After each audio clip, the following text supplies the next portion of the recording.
இவர் ஆயிரக்கணக்கானோரிடம் பிரசங்கிப்பதற்கு முன், அவர் நீரில் நடந்ததற்கு முன், அற்புதங்களும் சிலுவையும் நிகழ்வதற்கு முன் ஒரு சிறுவன் இருந்தான். அமைதியான நகரத்தில் வளரும் ஒரு பிள்ளை, ஒரு தச்சனின் மகன். ஆம், ஆனால் தேவனுடைய மகனும் கூட.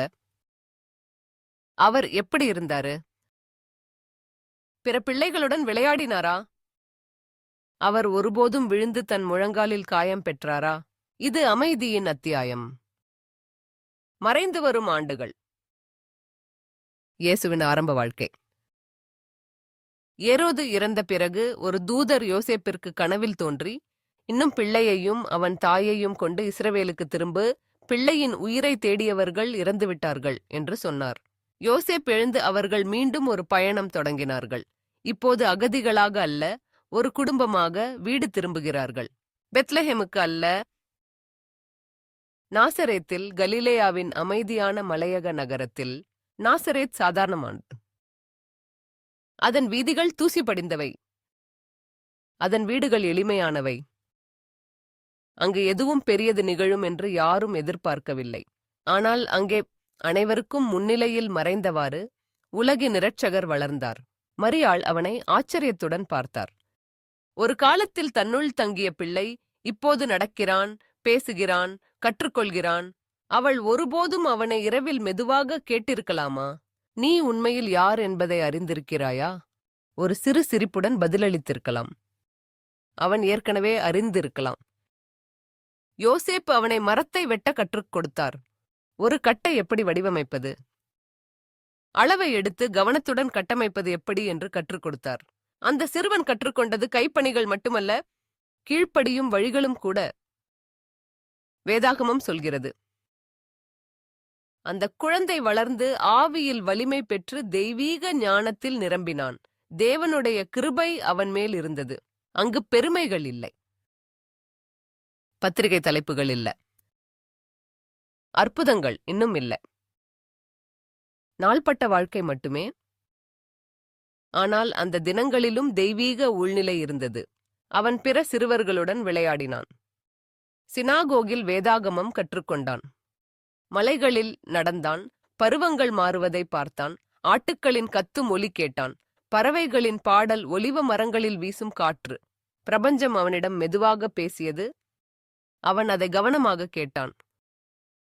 ஒவ்வொரு வருடமும் அவருடைய குடும்பம் பாஸ்கா திருவிழாவிற்காக எருசலேமுக்கு நீண்ட பயணம் செய்தது.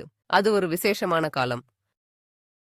அந்த நகரம் பயணிகள், வழிபாட்டாளர்களால் உயிர்ப்புடன் இருந்தது.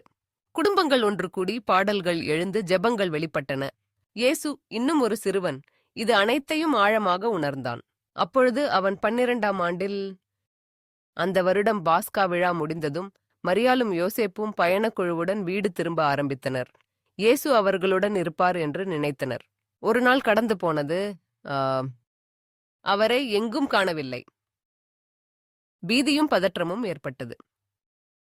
உறவினர்கள், நண்பர்கள் எல்லோரிடமும் தேடியும் கிடைக்கவில்லை. அவர்கள் அவசரமாக எருசலேமுக்கு மீண்டும் சென்றார்கள். 3 நாட்கள் ஆகிவிட்டன. மரியாளின் உள்ளத்தை நினைத்துப் பாருங்கள். 3 நாட்கள் தன் பிள்ளை இல்லாம, 3 நாட்கள் பயமும் ஜெபமும் கண்ணீரும். 3 நாட்கள் கழித்து அவரை கண்டார்கள். அவன் ஆலயத்தில் இருந்தான்.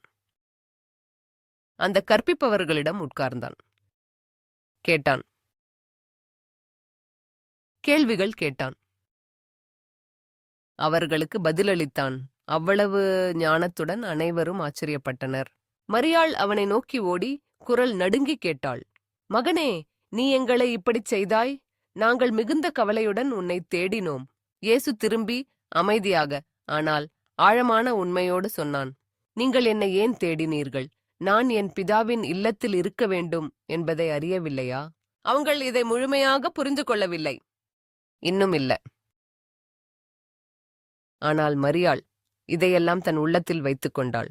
இயேசு அவர்களுடன் நாசரேத்துக்கு திரும்பினான். கீழ்ப்படியும் குழந்தை, மென்மையும் கனிவும் நிறைந்தவன். நாளும் வளர்ந்தான். அவ்வாறு தேவனின் மகன் காத்திருந்தான். பருவங்கள் கடந்து அமைதியான ஆண்டுகள் கடந்தும் அறியப்படாமல் வழக்கமான வாழ்க்கையில வேரும் வளர்ச்சியும் காத்திருப்பும் காலம் வரும் வரை உலகம் இன்னும் அறியவில்லை. ஆனால் விண்ணகம் நன்கறிந்தது. இறைமகன் வருகிறான். அவசரமின்றி, ஆனால் சிறந்த நேரத்தில. சத்தமாக பெருமை பறைசாற்றும் உலகில் எல்லா பெருமைகளுக்கும் மேலானவர் அமைதியில் வளர்ந்தார். நாசரேத்தில் மறைந்து தாழ்மையில் மூடப்பட்டு அன்பின் வேரில். சிலுவைக்கு முன்பு, அற்புதங்களுக்கு முன்பு, புயலை அமைதிப்படுத்துவதற்கு முன்பு ஒரு சிறுவன் இருந்தான். கத்துக்கொண்டு, அன்பு கொண்டு, காத்திருந்து. இது வெறும் தொடக்கம்.